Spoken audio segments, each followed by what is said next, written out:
pembelajaran pada pagi hari ini, kita siapkan hati dan pikiran kita untuk berdoa.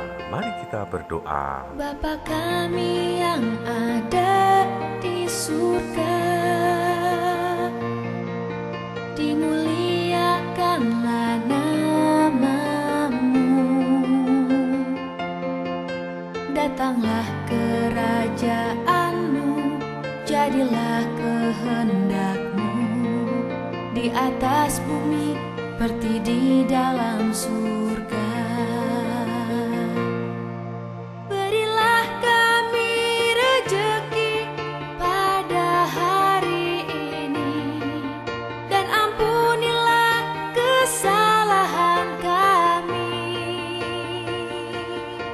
seperti kami pun mengampuni yang bersalah pada kami. Dan janganlah masukkan kami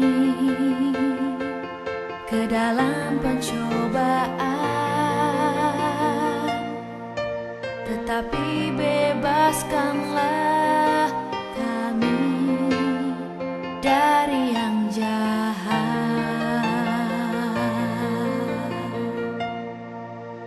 Selamat pagi, masih bersama dengan Pak Ardi di jam pelajaran bahasa Indonesia. Apa kabarnya anak-anakku? Pak Ardi berharap kabar kalian baik-baik saja dan luar biasa. Jangan lupa sarapan pagi dan berolahraga, biar tubuh kita sehat kuat dan penuh semangat.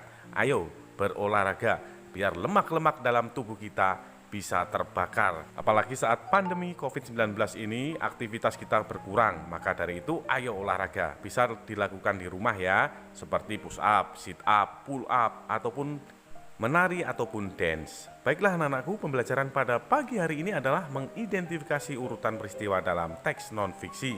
Pada pembelajaran sebelumnya, kalian sudah membuat undangan tidak resmi, yaitu undangan ulang tahun kalian. Maka dari itu anak-anakku, dengarkan dan tonton penjelasan dari Pak Ardi. Teks non-fiksi adalah teks yang dibuat berdasarkan fakta, realita, atau hal yang terjadi dalam kehidupan sehari-hari. Contoh teks non-fiksi yaitu biografi, karya ilmiah, laporan berita, tulisan sejarah. Teks non-fiksi akan mudah diingat apabila dibuat dalam bentuk peta pikiran. Nah, ini bedanya teks non-fiksi dan fiksi ya. Kalau teks fiksi itu dibuat berdasarkan khayalan atau karangan penulis. Contohnya novel, fabel, dongeng, mitos, cerpen, dan lain-lain ya. Kalau teks non-fiksi itu bisa esai, berita, skripsi, tesis, ataupun biografi. Nah, cara mengidentifikasi urutan peristiwa dalam teks non-fiksi yaitu yang pertama baca teks dengan seksama dari awal sampai akhir. Lalu temukan kalimat utama atau gagasan pokok di setiap paragraf. Tandai kata atau kalimat yang dianggap sebagai kata kunci. Selanjutnya membuat peta konsep atau diagram alir atau disebut juga peta pikiran.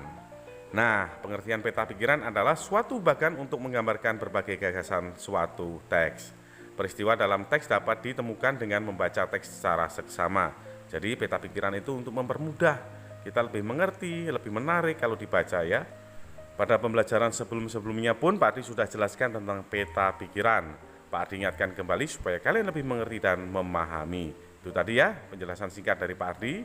Saatnya mengerjakan tugas.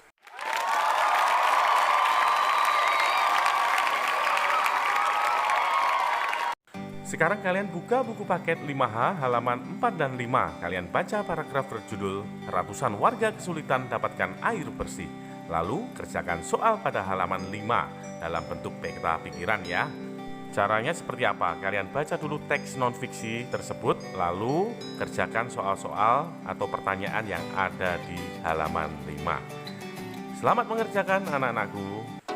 Demikian pembelajaran pada pagi hari ini. Tetap semangat anak-anakku, selalu berdoa dan salam sehat. Jangan lupa memakai masker, rajin cuci tangan dan jaga jarak. Ingat, tetap tersenyum dan bahagia. Sebab senyum dan bahagia adalah obat penawar corona. Jangan lupa juga yang belum mengumpulkan tugas-tugasnya segera kumpulkan. Karena tugas adalah sebagian dari tanggung jawab. Sampai jumpa di video pembelajaran berikutnya. Dah.